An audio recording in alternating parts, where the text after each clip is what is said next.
안녕하세요. 오늘도 예배 자리에 나오신 여러분들을 진심으로 축복합니다. 다 함께 일어서서 합심 찬양함으로 예배 시작하겠습니다.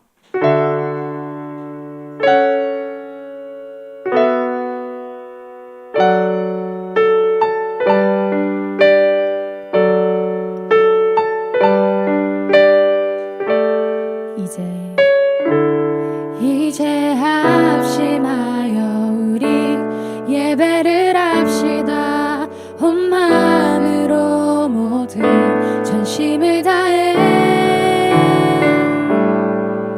각자의 삶 멍에를 지며 흩어졌던 마음 다시 성령이 주시나 마음으로 다시 한번 고백하겠습니다. 이제 합심하여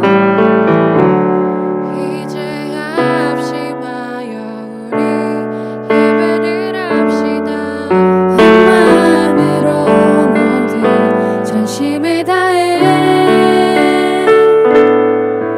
각자의 삶 멍에를 지며 흩어졌던 마음 다시 성령이 주시는 마음으로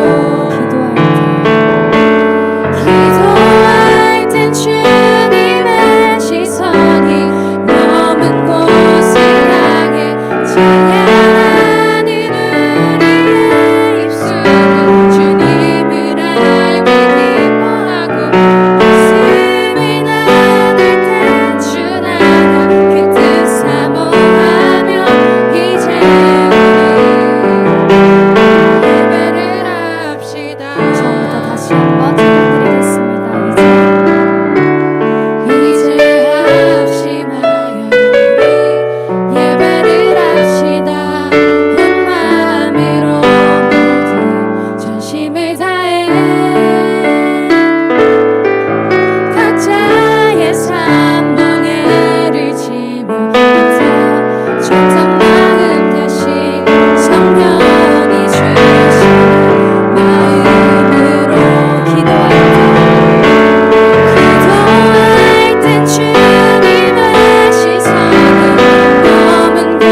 각자의 삶 멍에를 지며 흩어졌던 마음 다시 성령이 주시는 마음으로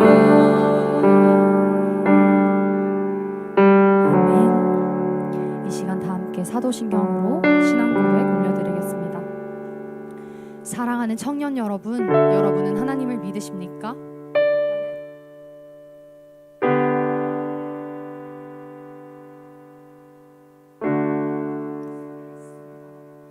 여러분이 믿는 예수님은 어떤 분이십니까?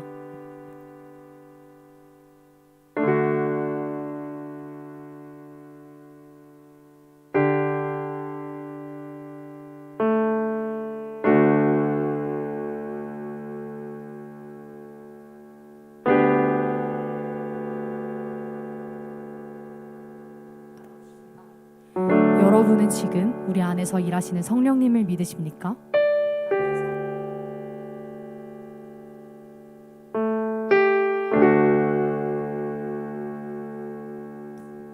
아멘. 다 함께 박수 치며 찬양하길 소망합니다. 성령이여, 성령이여 임하소서. 내 마른 나의 심령 위에 주님의 은혜의 담비 내려 나 흠뻑 적셔주옵소서. 주의 권세 주의 능력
힘내서 찬양 드리겠습니다. 성령이여 성령이여 임하소서 내 마른 나의 심령에 주님의 은혜에 담비 내려 나 흠뻑 적셔 주옵소서 주의 권세 주의 능력 지금 이 시간 임하셔서 악한 권세 모두 깨뜨리고 주님 나라 임하소서 영광 영광 할렐루야 예수의 그 피가 내게 승리 주네 구원이 되시네 영광 할렐루야 예수의 이름이 능력되네 소망이 되시 마지막으로 고백하겠습니다. 영광 영광 할렐루야 예수의 그 피가 내게 승리 주네 구원이 되시네 영광 할렐루야 예수의 이름이 능력되네 소망이 되시네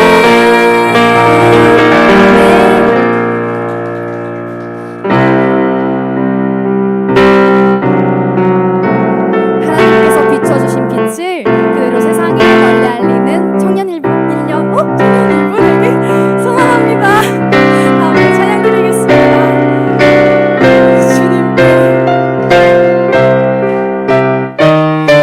주님께 찬양을 드립니다.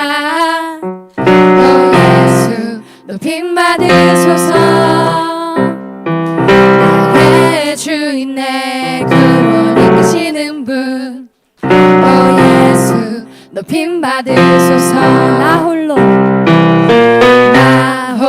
이길 수 없는 싸움에 나 약히 무너져 있을 때 오 예수 강한 손으로 내 두 발을 주의 굳건한 땅 위로 일으키셨네 흑암이 다가와 나를 짓누른데도 끝없이 찬양할 수 있는 것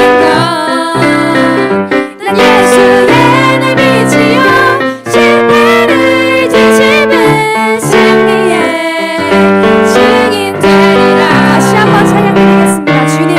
주님께 찬양을 드립니다. 오 예수 높임 받으소서 나의 주인 내 구원 이끄시는 분 오 예수 높임 받으소서 나 홀로 이길 수 없는 싸움에 나 약히 무너져 있을 때 오 예수 강한 손으로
증인이 마지막으로 되리라. 한 번 더 난 주 안에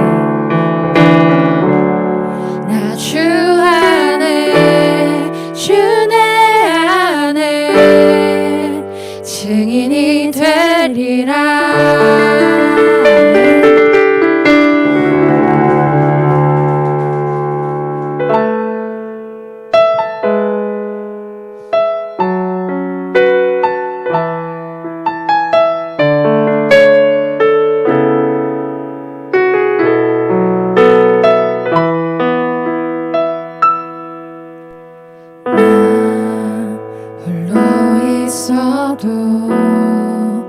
내 아픈 마음 감싸줄 사람 하나 없어도 살 수 있어. 난 꿈이 없어도 저 아름다운 수많은 별들 만질 수 없어도 살 수 있어. 세상 소중한 모든 것 나 가질 수 있어. 하지만 나의 마음속에 주님의 소망이 없이는 단 하루도 살 수 없네. 주님의 사랑의 발로 날 안아주지 않는다면 단 한순간도 못 사네. 난 주 없이 살 수 없네.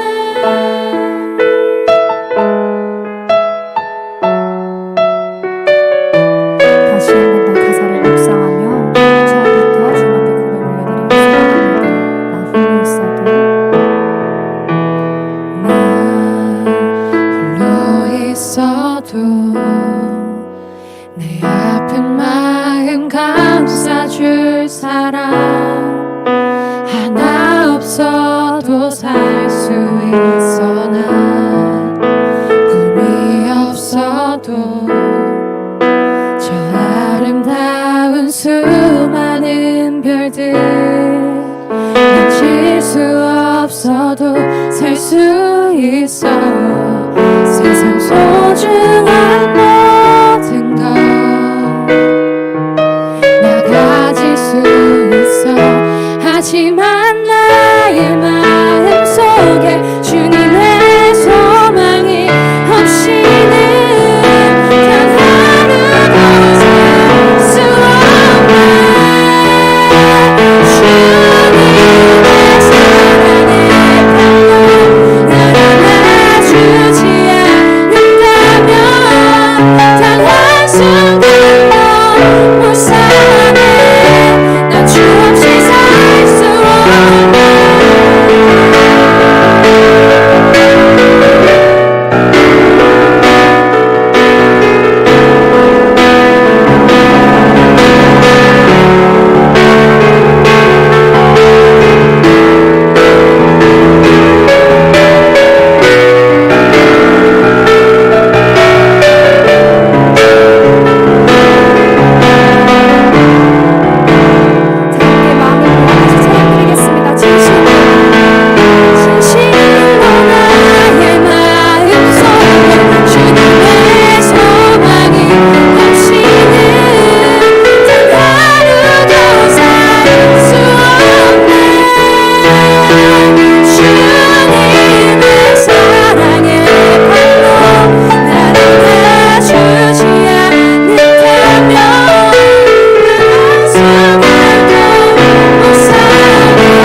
당연한 것 아니라 은혜였어.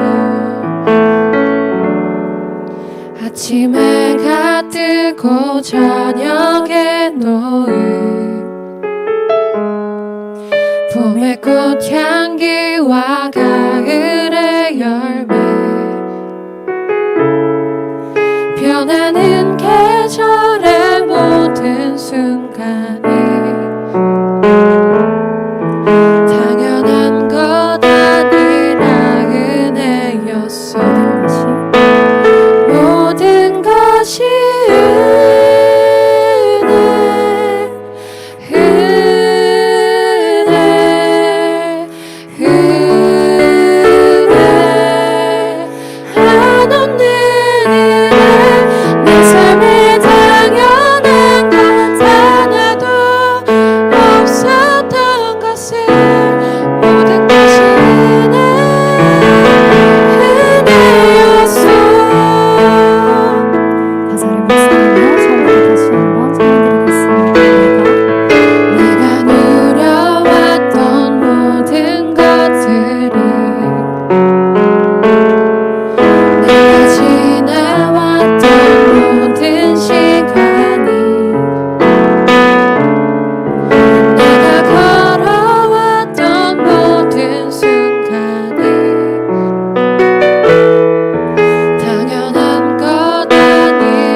마지막으로 처음부터 고백하겠습니다.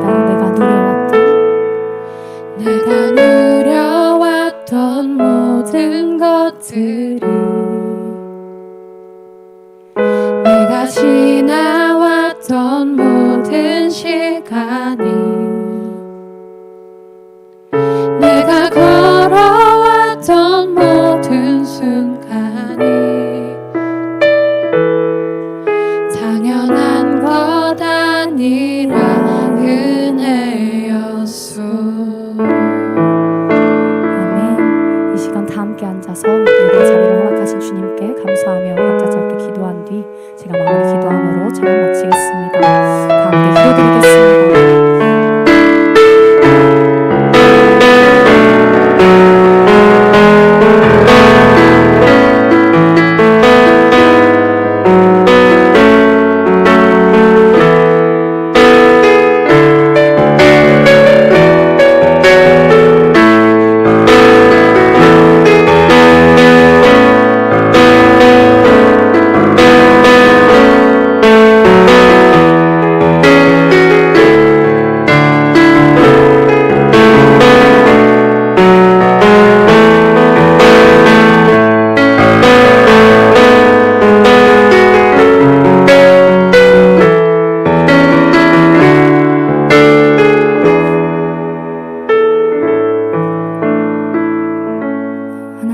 오늘 예배 자리에 나올 수 있게 해주심에 감사합니다. 이 시간 우리가 함께 부른 찬양이 우리의 고백이 되길 간절히 소망합니다. 주님, 우리의 힘으로는 아무것도 할 수 없음을, 이 모든 것이 주님의 은혜임을 고백하며 나아가게 해주세요. 허락하신 모든 것에 감사드리며 이 모든 기도 예수님의 이름으로 기도드렸습니다. 아멘.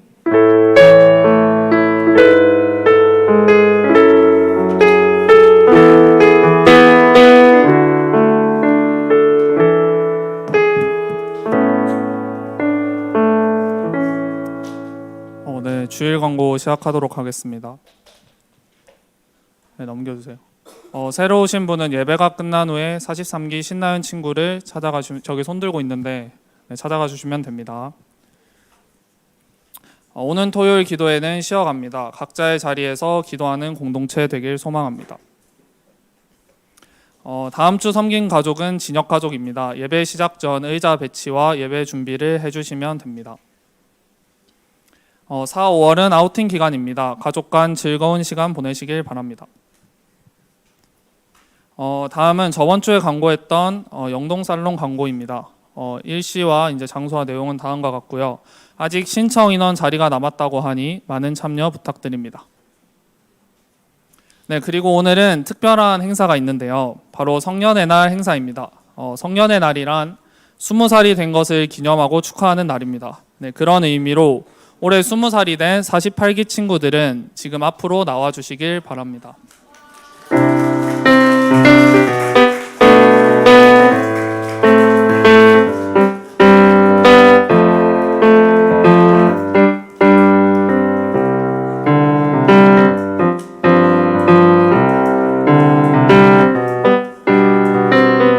네, 여기 한 줄로 이렇게 서주세요. 네, 저희 축복하는 의미에서 하늘의 축복 같이 부르도록 하겠습니다.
네, 다음으로 봉헌하도록 하겠습니다.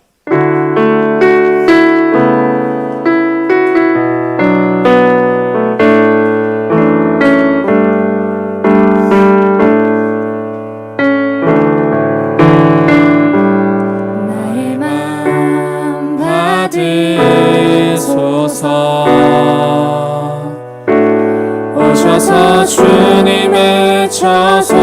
삼으소서. 나의 전부이신 주여 내 맘을 받아주소서. 나의 맘을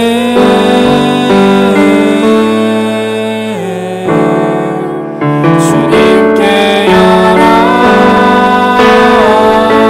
열었으니 주여 내게 오셔서 내 맘에 거하여 주옵소서. 주가 기뻐하는 주의 성전 되게 하소서. 나의 맘 받으소서. 오셔서 주님의 처소 삼으소서. 나의 전부이신 주여 내 맘을 받아주소서. 주여 내 맘을 받아주소서. 주여 내 맘을 받아주소서.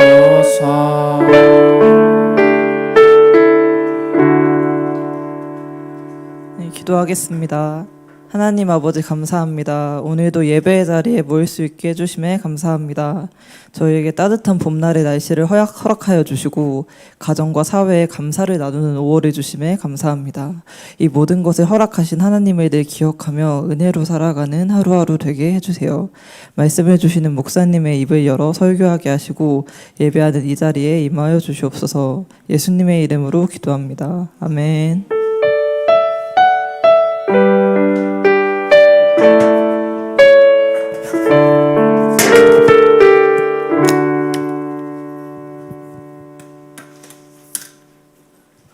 반갑습니다. 함께 말씀 보도록 하겠습니다. 여호수아서 11장 1절에서 15절 함께 보도록 하겠습니다. 우리 한 절씩 함께 교독하도록 하겠습니다. 제가 먼저 1절 보겠습니다. 하솔왕 야빈이 이 소식을 듣고 마도랑 요밥과 시므론 왕과 악삽 왕과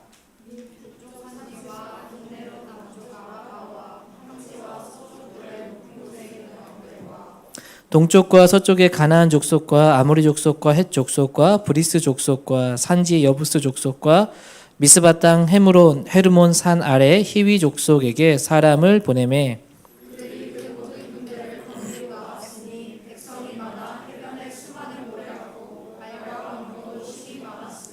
이 왕들이 모두 모여 나와서 이스라엘과 싸우려고 메론 물가에 함께 진쳤더라.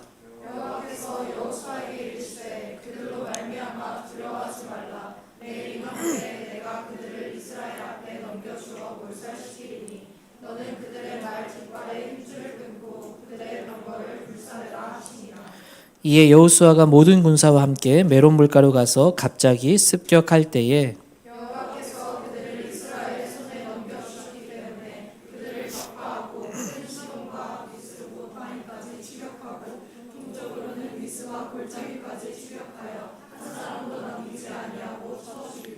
여호수아가 여호와께서 자기에게 명령하신 대로 행하여 그들의 말 뒷발에 힘줄을 끊고 그들의 병거를 불로 살랐더라.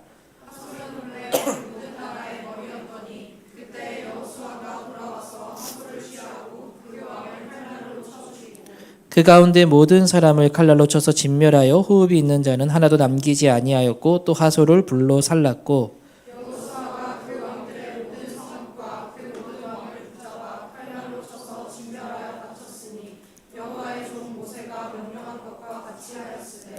여호수아가 하솔만 불살랐고 산 위에 세운 성읍들은 이스라엘이 불사르지 아니하였으며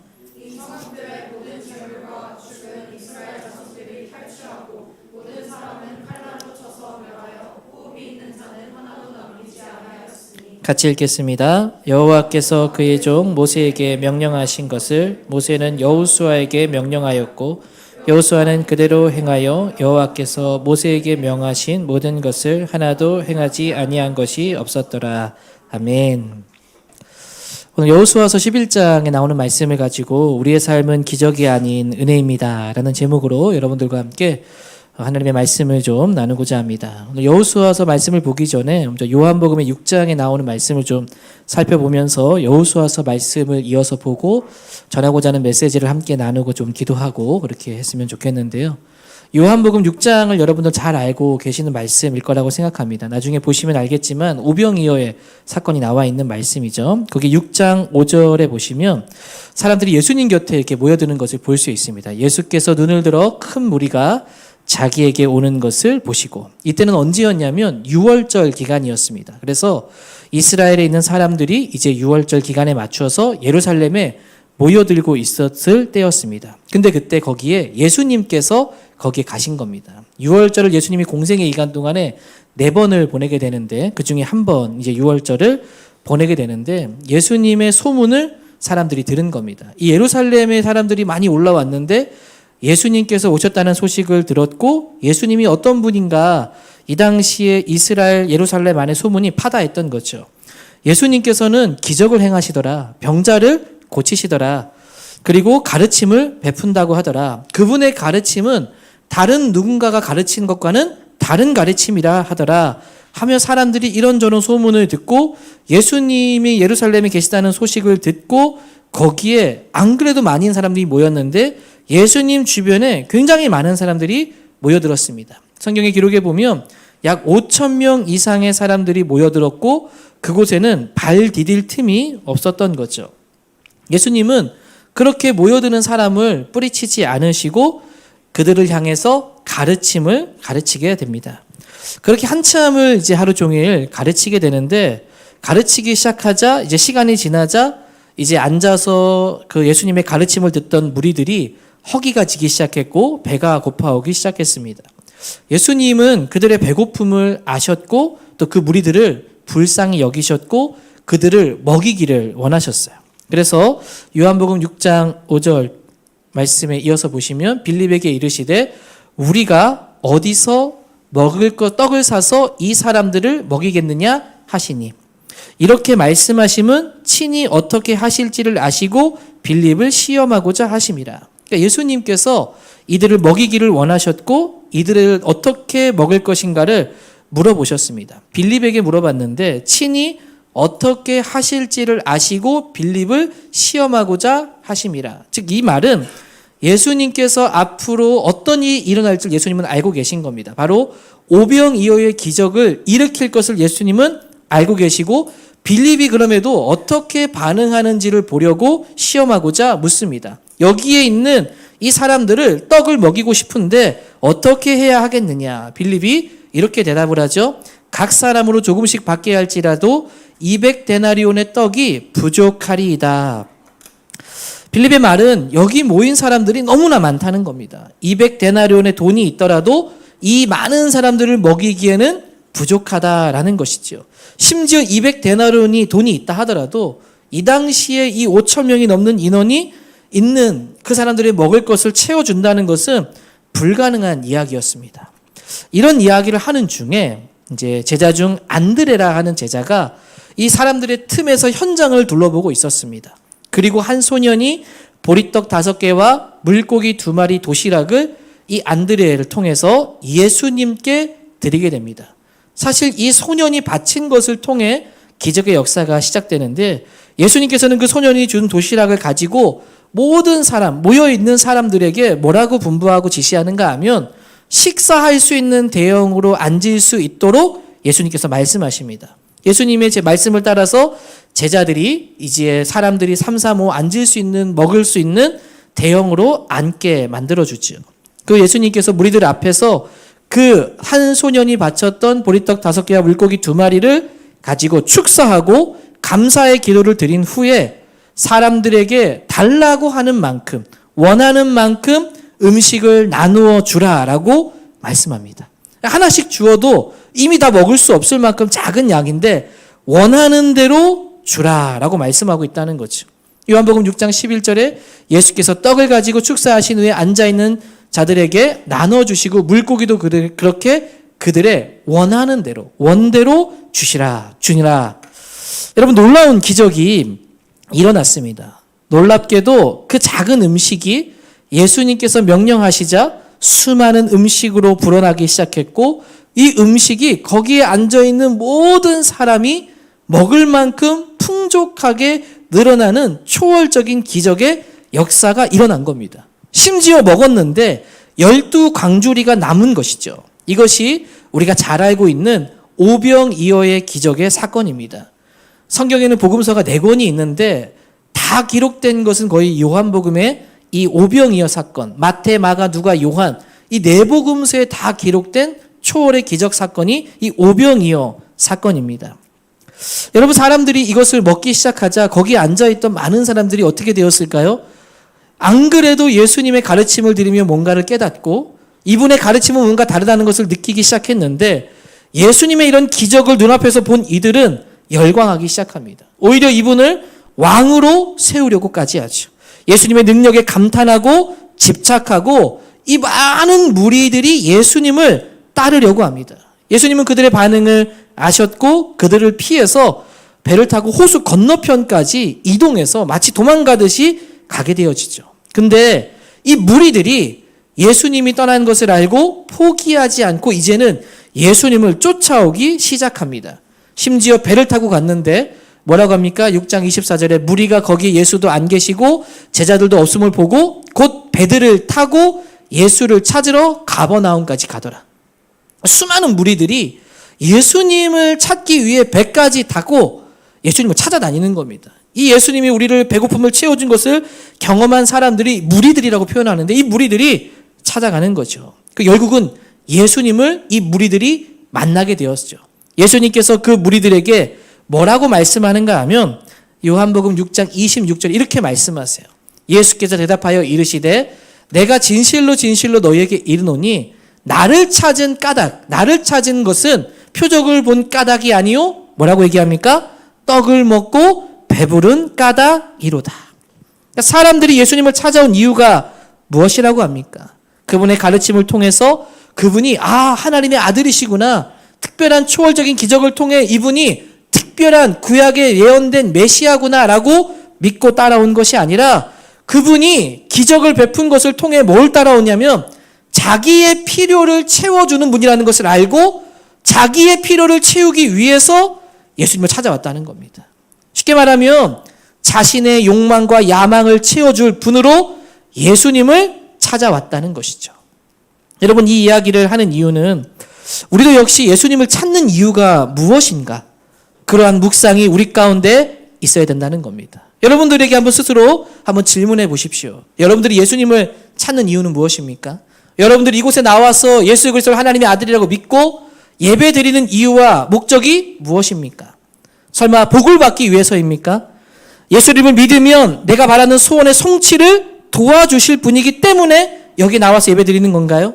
아니면 예배 드리지 않으면 내 마음이 평안하지 않고 찜찜하고 평화의 안정을 찾기 위해서 나온 것입니까? 교회 가지 않으면 마음이 불편하고 왠지 죄 짓는 것 같고, 아니면 여기 있는 사람들이 좋아서 사람 때문에 여기에 나와서 앉아서 여러분 예배 드리는 겁니까? 예수님 믿으면, 여러분 초기에 한국교회가 시작될 때 번영 복음이 굉장히 유행했죠. 11조 잘하고 예배 잘 드리면 복 받고 부자 된다. 그 말씀이 진짜로 먹혔고 실제로 그런 간증이 넘쳐났고 그렇게 예수를 찾는 사람들이 많아졌지요. 교회가 그렇게 성장하기도 했었습니다. 여러분, 여전히 우리가 예수님을 믿은 것이 내 야망과 내 필요를 채워줄 뿐, 내 갈급함을 채워줄 뿐, 내 외로움을 채워줄 뿐, 이러한 어떤 나의 마음을 채워줄 것을 찾기 위해 예수님을 찾는 것은 아닌지 스스로 돌아봐야 하는 것입니다. 여러분, 왜 예수님을 찾는지, 내 배를 채워줄 떡을 먹기 위해 찾는 것이 아니기 때문이죠. 우리가 왜 예수님을 찾는지 진솔하게 하나님 앞에 질문하고 답을 찾아야 됩니다. 중요한 것은 내 필요를 채우기 위해 하나님이 계신 것이 아니기 때문입니다. 내가 하나님을 위해 존재하는 것이지 하나님이 나를 위해 존재하는 것이 아니기 때문이죠. 그래서 우리가 흔히 빠지는 오류 중에 하나가 나의 필요를 채우기 위해서 구했는데 그런 필요가 채워지지 않을 때 희한하게도 인간은 연약해서 하나님을 원망하는 경우가 많이 있습니다. 예를 들면 내가 노력한 만큼 결과가 나오지 않고 속상하면 이 모든 원망을 하나님께 돌릴 경우가 있죠. 다른 사람과 비교하며 하나님을 탓하고 잘 안 될 때마다 하나님이 나를 돕지 않아서 어떻게든 하나님을 내가 이렇게 열심히 했는데 나의 열심과 공로를 가지고 하나님을 협박하는 겁니다. 하나님은 당연히 나를 이렇게 열심히 했는데 나를 도우셔야죠. 그러면서 돕지 않으면 하나님이 계시지 않은 것 같다고 의심하고 오해하는 순간들이 있다는 것이죠. 이건 여러분 너무나 자연스럽습니다. 우리가 알고 있는 신앙의 거장들도 사실은 여러분 이런 의심과 원망이 있었죠. 예레미야도 그렇지 않습니까? 계속 예수님 하나님의 말씀을 따라 복음을 전파했더니 오히려 미움과 핍박을 받자 어떻게 합니까? 다시는 내가 전하지 않으리라. 내가 다시는 말하지 않으리라. 실망하고 좌절하고. 여러분 신앙의 거장으로 알려져 있는 엘리야도 어떻습니까? 그 큰 갈멜산에서 바알과 아세라 선지자와 대결을 벌여서 승리했어요. 아주 큰 승리. 하늘에서 불이 떨어지는 그런 초월적인 기적을 경험하는 승리를 통해 바알과 아세라 숭배자들을 완전히 처단할 수 있는. 근데 그들을 지원했던 왕비 이세벨이 이 엘리야를 죽이겠다고 하자 어떻게 합니까? 충만해야 될 사람이 도망치지 않습니까? 그리고 뭐라고 합니까? 차라리 나를 죽여달라고 외쳤던 사람이 여러분 엘리야였습니다. 그러니까 너무나 큰 기적을 경험한다 해서 하나님을 잘 믿느냐? 그런 게 아니라는 거죠. 하나님을 탓하고 원망하는 겁니다. 반대로 여러분 우리가 기도하는 대로 우리의 삶의 모든 것이 잘 이루어지고 내 삶에 생각지도 못한 기적이 일어난다면 우리의 신앙이 이전보다 더 좋아질 수 있을까요? 초월적인 기적을 보면 우리의 믿음이 그럼 반대로 더 견고해지는 걸까요? 더 예수님을 잘 따르게 되는 걸까요? 만약 우리가 예수님이 실제로 있는 것을 보고 무리를 걷고 오병이어의 기적을 우리도 직접 체험했다고 한다고 해서 우리의 믿음이 더욱 성장한다라고 생각하는 것은 착각입니다. 논리적으로 보면 기적을 많이 보면 또 기적을 많이 체험하고 어떤 성령의 체험이 많아지면 우리가 더 믿음이 커질 것 같이 생각되지만 실제로는 그렇지 않다는 겁니다. 여러분 혹시 예수님과 함께한 저녁 식사라는 책이 있는데 그 책을 여러분들 혹시 보신 분들이 있는지 모르겠습니다. 이 책은 아주 좀 오래된 책이기도 하고 제가 예전에 이 책을 봤을 때 너무 얇은 책이라 참 재밌게 잘 읽고 처음 교회에 온 분들에게 예전에 제가 선물로 주기도 했던 책인데 예수와 함께한 저녁 식사라는 책은 평범한 셀러리맨 닉 코민스키라는 사람이 어느 날 예수님으로부터 저녁 식사를 초대받습니다. 닉은 그 초대장을 보면서 그 초대장을 보낸 사람이 예수라고 써 있는 것을 보며 누가 장난친 것으로 생각합니다. 예수님이 나한테 이걸 보냈으려 생각할 수 없는 거죠. 그런데 마침 그 초대장의 시간과 장소에 가지 않으려고 했는데 갈 수 있는 여건이 되면서 장난처럼 누가 보냈는지 이 초대장을 따라서 그 초대에 응해서 이 초대 장소에 가게 됩니다. 근데 이 책 속의 설정은 실제로 예수님이 초대장을 보낸 거예요. 그리고 실제로 예수님을 만나게 되는 장면으로 이루어집니다. 이 책에 참 흥미로운 것은 진짜 예수님을 내가 만나면 난 무엇을 물어볼 것인가? 진짜 예수님이 내 앞에 계시다면 나는 무엇을 확인하고 싶을 건가? 이 책 속에 이 닉 코민스키가 예수님이 아니라고 생각하고 만나지만 실제 예수님이 계셨고 닉은 이 사람에게 여러 가지 많은 질문을 하는 내용이 이 책 속에 담겨 있습니다. 그 내용 중에 하나가 뭐냐면 진짜 하나님이 계시다면 기적을 보여주세요 라고 얘기합니다. 만약 기적을 보여주면 믿지 않을 사람이 어디 있겠습니까? 병든 자를 고쳐주고 가난한 자들에게 하늘에서 재물이 떨어지면 믿지 않을 사람이 어디 있겠습니까? 라고 이야기합니다. 책 속에 예수님께서 대답을 합니다. 뭐라고 대답하는가? 예수님이 뭐라고 하냐면 기적을 내가 보여주지 않은 것이 아니라는 겁니다. 사실은 하나님께서 수많은 기적을 수많은 백성들 앞에서 보여줬다는 거예요. 홍해가 갈라지는 기적, 광야에 다닐 때 40년 동안 그들이 수고하지 않았는데 하늘에서 만나가 떨어져서 그들이 굶어 죽지 않는 기적, 광야에 살아도 옷이 헤어지지 않는 기적, 이 모든 기적을 보여주지 않은 게 아니라 보여줬다는 거예요. 그런데 어떻게 되었습니까? 홍해가 갈라지자 그런 기적을 본 사람들이 하나님을 찬양했지만 금세 광야를 떠들기 시작할 때 마실 물이 없다고 하나님을 원망했다는 거예요. 만나를 먹으면서 감사하다고 하다가 며칠 지나지 않아 우리는 차라리 애굽에 있을 때 고기라도 먹었는데 하며 고기도 주지 않는다고 불평불만했던 겁니다. 그래서 메추라기를 내려주시죠. 여러분, 옷이 헤어지지 않도록 그들을 돌보았는데 그들은 오히려 뭐라고 합니까? 하나님이 언제 우리를 돌보았냐며 원망했다라는 겁니다. 여러분, 하나님은요, 기적을 우리의 삶에 보여주지 않은 것이 아닙니다. 실제로 놀라운 많은 사람들이 보는 앞에서, 여러분, 홍해가 갈라질 때 60만 명이 거의 나갔다고 하는데 4인 가족 기준으로 보면 250만 명이 그 앞에서 홍해가 갈라지는 기적을 본 겁니다. 여러분, 물이 갈라지는 기적을 보았는데도 믿음이 더 커지느냐? 아니라는 거예요. 오히려 불평과 원망만이 남았다는 겁니다. 그래서 우리가 착각하면 안 됩니다. 어떤 사람은 이런 말을 하기도 해요. 하나님을 보여주면 내가 잘 믿겠습니다. 하나님을 실제로 나에게 보여주면 내가 믿겠습니다. 그런데 여러분, 실제로 하나님을 본다고 잘 믿을까요? 여러분, 예수님이요, 하나님이십니다. 실제로 예수님이 인간이 되어 오셨어요. 예수님이 오셔서 그들에게 기적을 보여주고 병자를 고치고 가르침을 주고 물 위를 걸으시고 심지어 태풍이 불 때는 자연현상을 꾸짖으세요. 그랬더니 바다가 잠잠해지게 됩니다. 이걸 사람들이 다 봤단 말이에요. 하나님을 보여달라 그랬는데 하나님을 보여줬어요. 인간이 되어서 오신 예수님이 하나님의 아들이시고 하나님이시죠. 하나님을 보여줬는데 믿지 않았다는 겁니다. 하나님을 오히려 거부하고 오히려 하나님을 받아들이지 않고 멀리했다라는 거죠. 여러분, 죽은 자가 살아나는 부활을 본다고 믿을까요? 요한복음에 보면 나사로라는 사람이 있었는데 여러분, 죽게 되어지죠. 예수님 빨리 갔으면 나았을지도 모릅니다. 근데 예수님이 늦게 갔어요. 그래서 그 누이들이 굉장히 불평과 불만을 쏟아냈죠. 왜냐하면 그들의 마음에는 어떤 마음이 있었는가 하면 예수님은 살아있는 사람에게는 병자를 고칠 능력이 있다고 믿었어요. 근데 나사로가 죽은 이후에 예수님이 오셨기 때문에 죽은 자들에 대해서는 예수님도 어떻게 할 수 없다고 생각했기 때문에 원망한 겁니다. 근데 예수님이 무덤에 가서 어떻게 합니까? 그 나사로의 무덤에 돌을 치우라고 했더니 뭐라 그래요? 사흘이나 돼서 지금 날이나 돼서 냄새가 납니다. 근데 연락을 하고 나사로야 나오너라 하니까 죽은 지 나흘이나 된 나사로가 살아서 걸어서 나오게 되는 기적을 보게 됩니다.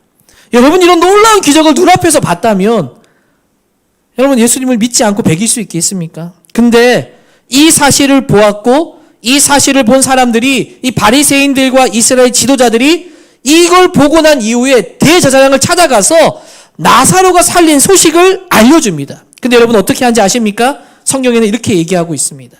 이날부터 그들이 예수를 죽이려고 모의하니라. 나사로가 살아난 기적을 본 사람들의 반응이 무엇이었는가 하면 그분을 죽일 결심을 하도록 만드는 동기가 됐다는 거예요. 여러분, 우리의 삶에 우리가 기도한 대로 이루어지고 하나님을 보여준다고 해서 잘 믿느냐, 하나님을 더 의지하게 되느냐, 나의 필요를 채워준다고 해서 내가 하나님을 더 믿는 믿음이 더 좋아지느냐, 그런 것이 아니라는 것을 볼 수 있습니다. 우리 인간은 참 연약해서 여러분, 하나님께 간구하고 구하고 어떤 은혜를 경험해서 기적을 체험한다고 할 때 만약 10번 중에 10번의 기적을 들어도 한 번 우리에게 그런 말씀을 들어주지 않으면 어떤 존재냐? 불평과 원망을 쏟는 존재라는 겁니다. 인간의 본질적인 모습이 그런 모습이라는 거죠. 이스라엘의 모습이 다른 모습이 아니라 우리의 모습과 같다라는 겁니다. 그래서 여러분, 우리가 살아가는 삶에는 기적, 뭔가 하나님이 좀 나의 삶에 좀 오셔서 완전히 좀 바꿔주시고 무언가를 들어주시기를 원하는 것이 우리가 구할 바가 아니라는 겁니다. 하나님은 물론 능력이 있어서 우리가 간구하는 것들을 때로는 기적처럼 도와주실 때도 있죠. 그러나 늘 그런 일이 우리의 삶 가운데 일어나는 것은 아니라는 겁니다. 기도하는 대로 다 이루어지는 것이 아니라는 거죠. 실제로 여러분의 삶이 그렇지 않습니까? 기도하는 대로 바라는 대로 다 이루어져서 여기까지 온 게 아니지 않습니까? 힘든 시간을 보내왔을 것이고 고난과 어려움의 시간, 아픔의 시간, 상처받고 힘들고 혼자 울었던 잠도 오지 않았던 시간들을 보내고 오셨을 것이고 고등학교 제가 담당을 하고 있지만 고등학생 시절 어떻습니까? 얼마나 공부에 학업의 스트레스, 부모님의 여러분 옆에서 압박, 사람들의 정말 시선과 많은 것들을 통해서 아마도 어려운 시간들을 여러분 우리의 삶 가운데 끊임없이 우리는 보내왔을 거고 앞으로 고등학교가 끝났고 대학생이 되었기 때문에 우리는 이제 나아질 거라고 생각하지만 인생의 짐이라는 것은 시간이 가면 갈수록 가벼워지지 않고 더 많이 무거워지는 삶이 우리의 삶이라는 겁니다. 그래서 정말 뭔가를 구해서 뭔가를 바뀌기를 원하지만 때로는 그렇게 되지 않는 삶 속에서 우리는 어떻게 살아야 되는가? 기적을 구하며 사는 것이 아니라 오늘 우리가 찬양한 것처럼 우리는 하나님의 긍휼과 은혜를 구하며 살아가는 삶이 되어야 한다는 겁니다. 여러분 내 삶에 너무 많은 기도 제목이 뭔가를 다 바꾸어주고 되는 것을 바라는 것이 아니라 철저하게 아무런 도움이 없는 같은 손길 속에서도 하나님이 나와 함께하고 있다는 사실을 붙들고 걸어가는 삶이 되어야 한다는 거예요. 여러분 말씀 읽는 것이 어렵지만 왜 꾸준히 읽어야 됩니까? 거기에 은혜가 있기 때문이에요. 거기에 긍휼이 있기 때문이에요. 그게 우리가 걸어가는 힘과 능력이 되기 때문이에요. 기적이 일어나지 않는 삶에 우리가 살아갈 수 있는 힘과 은혜와 버팀목이 말씀이 되어주는 겁니다. 그게 나를 붙들고 가준다는 것이죠. 여러분 지금 우리가 무너지지 않은 것도 사실은 하나님께서 우리 가운데 은혜를 주셨기 때문에 여기 이 자리에 지금도 우리가 앉아 있는 겁니다. 과거의 시간을 돌아봤을 때 얼마나 어려운 시간들이 여러분 가운데도 많았겠습니까? 아무것도 도와주지 않은 것 같지만 그 힘든 시간을 지낼 때 여러분의 삶을 붙들어 주셨다는 거예요. 은혜라는 건 어떤 보이는 그런 것보다 여러분 옆에 사람을 붙여주는 것도 하나님의 은혜입니다. 부모님을 붙여준 것도 은혜입니다. 때론 재정적으로 힘들지 않게 받침을 해준 것도 은혜입니다. 여러분 교회를 준 것도 은혜이고 말씀을 듣게 한 것도 은혜이고 오늘 찬양을 통해 위로를 받은 것도 은혜이고 이 모든 게 하나님이 주신 은혜라는 거예요. 여러분이 지금 이렇게 살아갈 수 있게 된 건 바로 그런 하나님의 은혜로 여기까지 오게 됐다는 겁니다. 그래서 우리의 삶은 무언가를 기도하며 바꿔달라는 기도를 통해 살아가는 게 아니라 은혜로 살아가는 삶이 되는 것입니다. 특별히 오늘 우리가 읽은 여호수아서 말씀은 이런 내용을 아주 잘 보여줍니다. 여러분 여호수아서 말씀을 들어간 이후로부터는요 거의 웬만해서는 기적이 잘 나타나지 않아요. 거의 잘 나타나지 않습니다. 잘 나타나지 않아요. 여러분 이스라엘 땅이 여호수아 말씀은 이제 땅을 정복하고 그 땅을 분배하는 이야기로 되어져 있는데 이 땅 정복하는 이 이야기 속에 만약 초월적인 기적으로만 이 내용이 담겨져 있다면 사실 공감이 되지 않죠. 왜 우리의 삶에는 너무 동떨어져 있는 이야기처럼 보여지죠.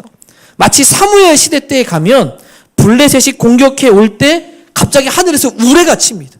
그래서 막 블레셋이 막 어둥지둥하면서 이스라엘이 전투에 승리하는 장면이 나오죠. 초월적인 기적이 나타나죠. 엘리야 때는 불이 떨어지는 그런 승리가 매순간 이 여호수아 때 일어나지 않는다는 겁니다. 오늘 읽은 말씀의 배경은 이스라엘이 가나안 땅에서 여리고와 아이성을 무너뜨린 이후의 말씀입니다. 이제 파죽지세로 그 여리고성 안에 들어왔을 때 수많은 부족 민족들이 굉장히 두려움에 떨고 있었어요. 이제 여호수아가 들어와서 정복을 하고 있다는 것, 여리고가 무너졌다는 것, 그들 굉장히 긴장 상태에 있었고 그 두려움과 긴장 속에서 기브온이라는 족속이 이 여호수아에게 동맹을 맺고자 제안하고자 쫓아옵니다. 근데 마치 멀리서 온 것처럼 여기 가까이에 있는 족속이 아니라 저 멀리서 온 것처럼 해서 여호수아와 거짓으로 자기를 속이고 동맹을 맺게 되죠. 여호수아가 그걸 속게 되고 그들과 동맹을 맺게 됩니다. 나중에 알게 된 거죠. 바로 우리가 점령해야 될 족속 중에 하나라는 것을 알게 됩니다.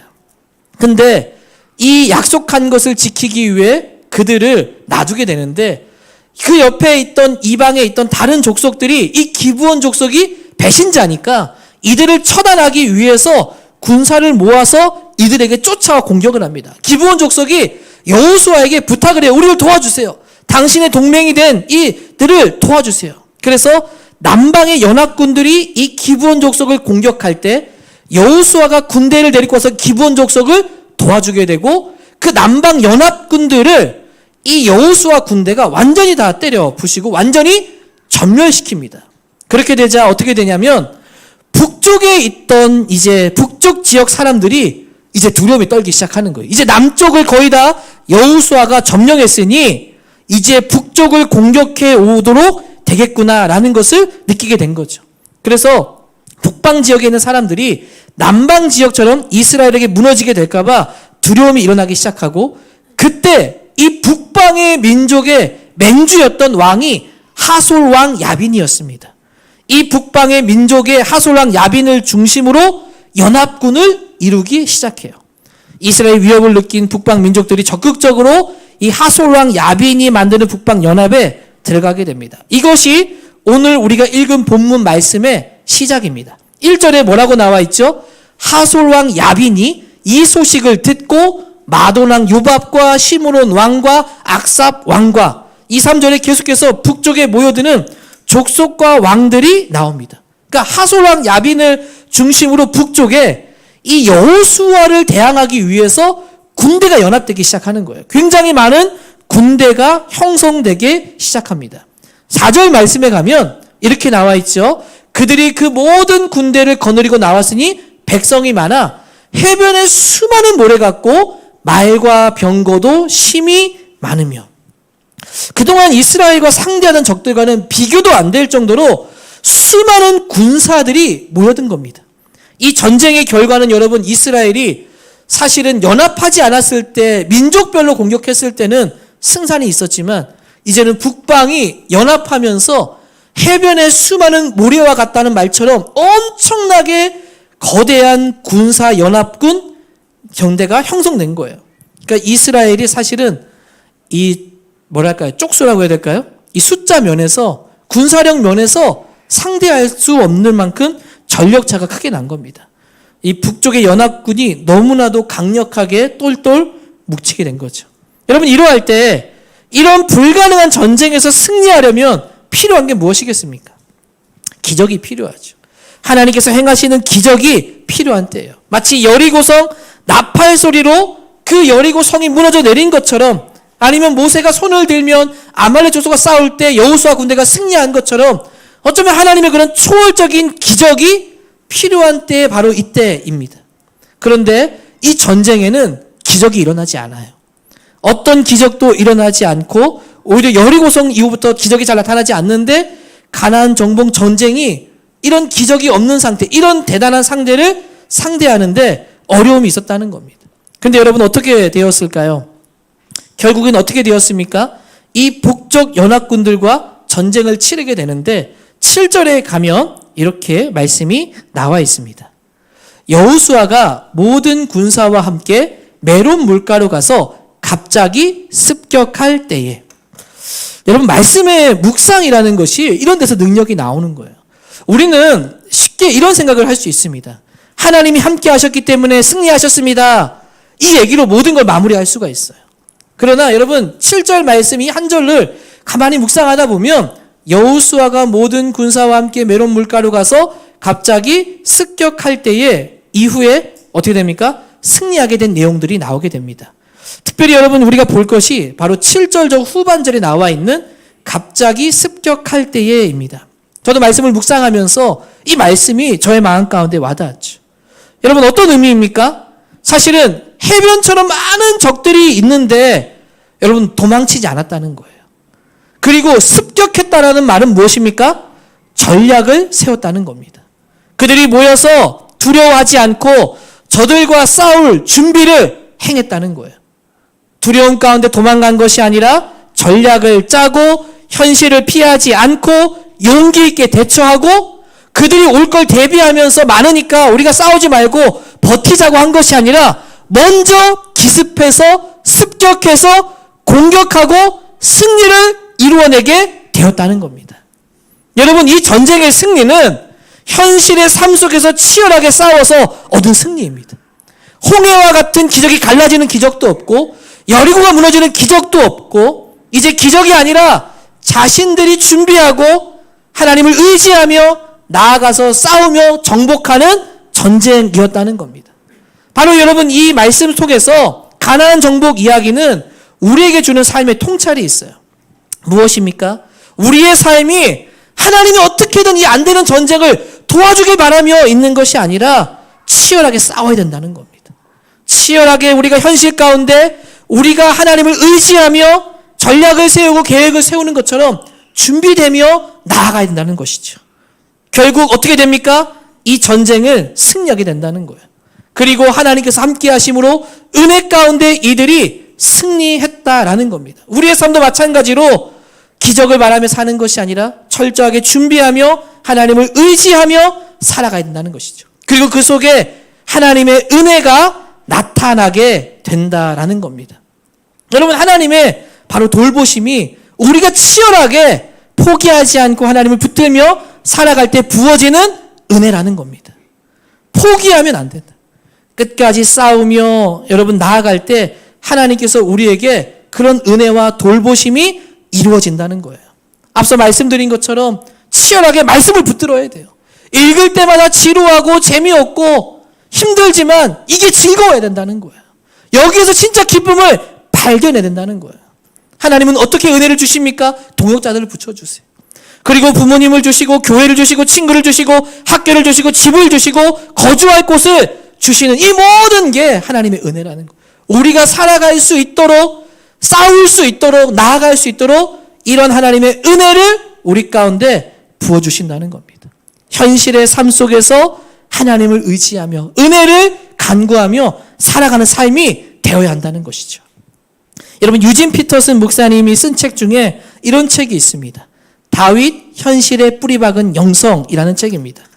그 책 속에서 아주 통찰력 있는 말을 해주는데 여러분 책 제목부터가 다윗 현실에 뿌리박은 영성이라는 책인데 저도 제목을 볼 때는 몰랐는데 책을 읽으면서 깜짝 놀랐던 게 현실에 뿌리박은 영성이라는 거예요. 여러분 다윗은요 이 책 속에서도 얘기하는데 뭐라고 하냐면 한 번도 다윗의 삶에 기적이 일어난 적이 없다는 겁니다. 다윗의 삶에는 어떤 엘리야와 같은 불이 떨어지는 기적이 단 한 번도 없었다는 거예요. 여리고성이 무너지는 기적이 단 한 번도 없었다는 거예요. 현실 속에서 살아갔던 영성의 사람이 다윗이었다는 겁니다. 여러분 다윗은 우리가 아는 대로 얼마나 고난이 많은 삶이었습니까? 사울 왕에게 쫓기어 여러분 얼마나 힘든 삶을 살았습니까? 막 미친 척을 하면서 위기를 모면했던 사람이 다윗이었죠. 다윗은 가장 힘든 그 삶을 현실을 받아들이면서 이겨낸 삶이었다는 거예요. 바로 은혜로 살아가는 삶의 모델이었다는 겁니다. 여러분 우리 예수님은 어떻습니까? 예수님 사역하고 시작하시기 전에 성령에 이끌려 광야에서 사단의 시험을 받았죠. 40일 굶주린 예수님을 유혹하면서 돌을 떡으로 만들라고 하셨어요. 예수님은 돌을 떡으로 만들 수 있는 능력이 있는 분이시죠. 근데 그렇게 하지 않으시고 온전히 기적을 의지한 것이 아니라 그냥 그걸 받아들였다는 거예요. 그리고 하나님의 은혜를 통해 그 시험을 이겨내시고 말씀으로 이겨내셨다는 겁니다. 십자가 사건도 마찬가지입니다. 예수님은 십자가 지지 않을 수도 있잖아요.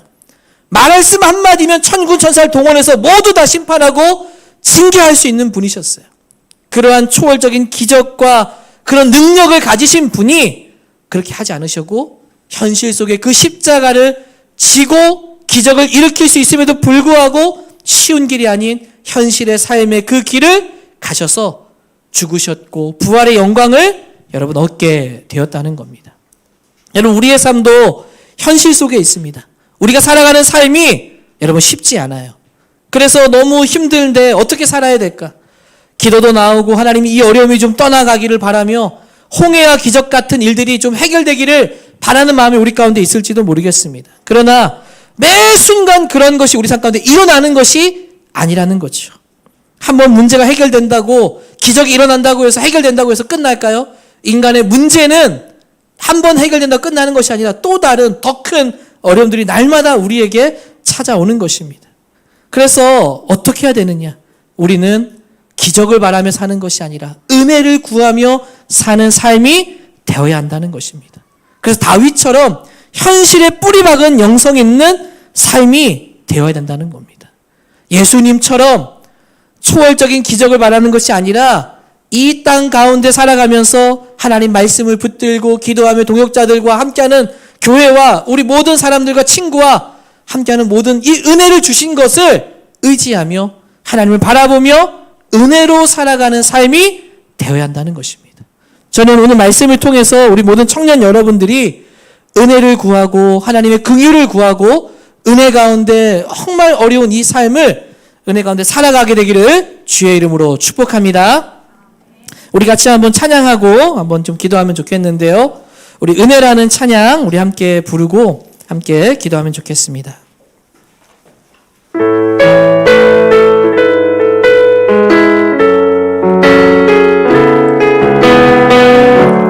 내가 누려왔던 모든 것들이 함께 찬양하겠습니다. 내가 누려왔던 모든 것들이 내가 지나왔던 모든 시간이 내가 걸어왔던 모든 순간이 당연한 것 아니라 은혜였어. 아침 해가 뜨고 저녁에 노을 봄의 꽃향기와 가을의 열매 변하는 계절의 모든 순간이 당연한 것 아니라 은혜였어. 모든 것이 은혜 모든 것이 은혜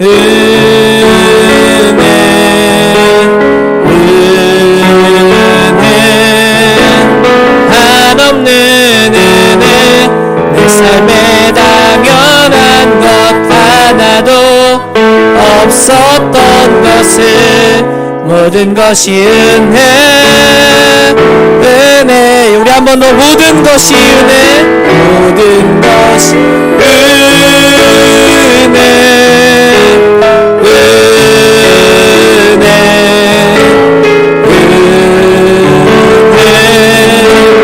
한없는 은혜 내 삶에 당연한 것 하나도 없었던 것을 모든 것이 은혜였소. 우리 같이 한번 좀 기도하며 나아가겠습니다. 이 시간에 기도할 때 우리의 삶에 기적이 아닌 은혜를 구하는 삶이 되게 하여 주옵소서. 현실의 삶 속에서 정말 막막하고 어려운 삶 속에서 우리 안에 여러 가지 많은 문제들이 있는 이런 삶 속에서 하나님의 은혜를 구하고 살아가는 삶이 되게 하여 주옵소서. 우리의 삶이 현실에 뿌리박은 영성의 삶이 되게 하여 주옵소서. 예수님의 삶의 모습을 따라가는 우리가 되게 하여 주옵소서. 우리 그렇게 한번 같이 기도하며 나갑시다. 하나님 아버지, 우리가 간구하며 기도하며 나아갑니다. 하나님, 우리의 삶에 은혜를 구하며 나아갑니다.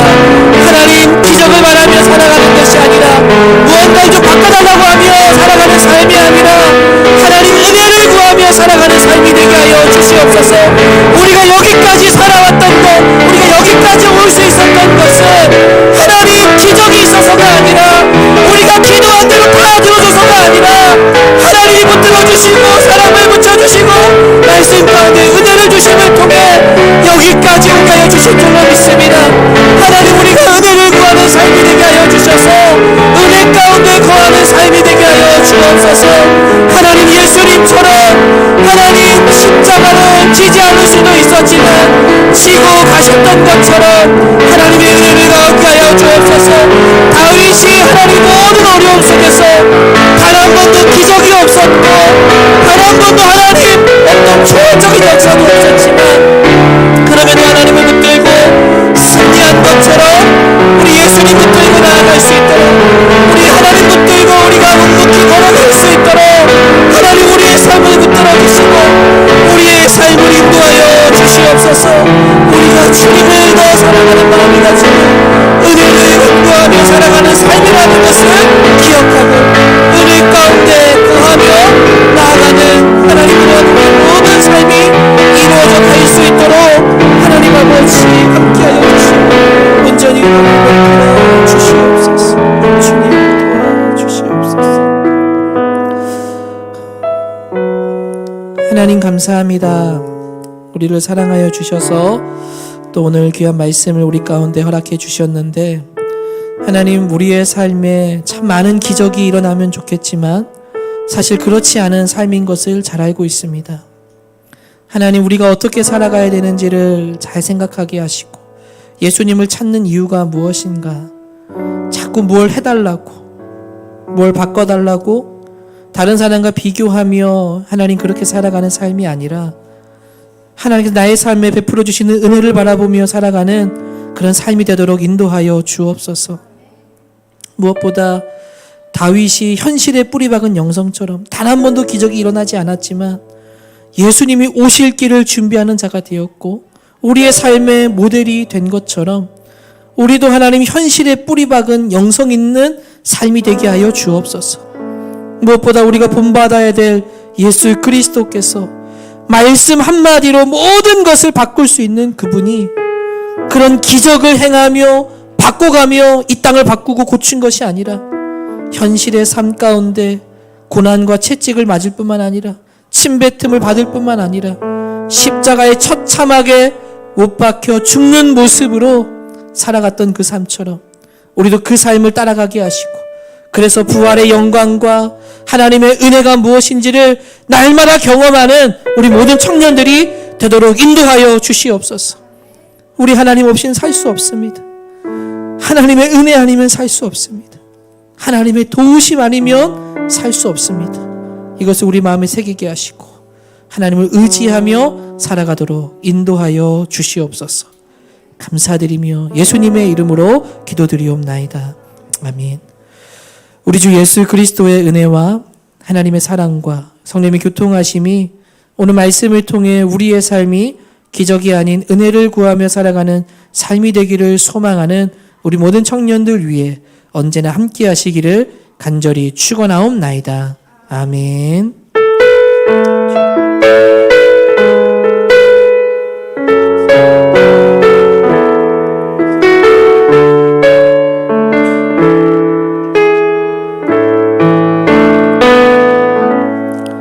우리 같이 일어나서 공동체 찬양 함께 하겠습니다.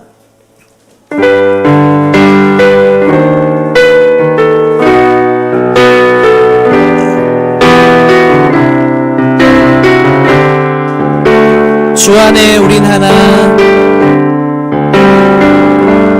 주 안에 우린 하나,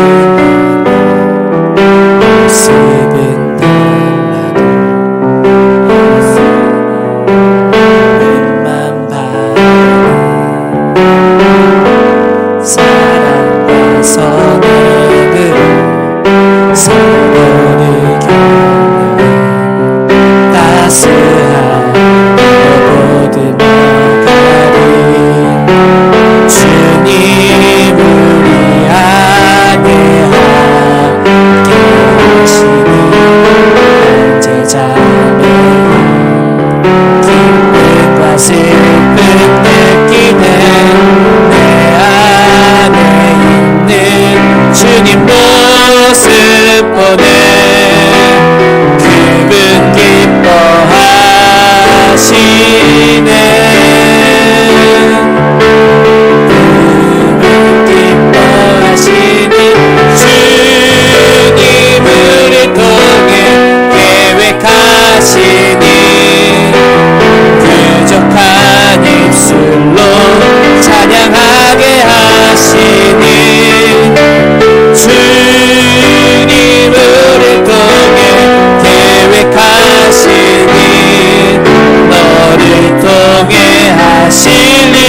가족 모임 하도록 하겠습니다.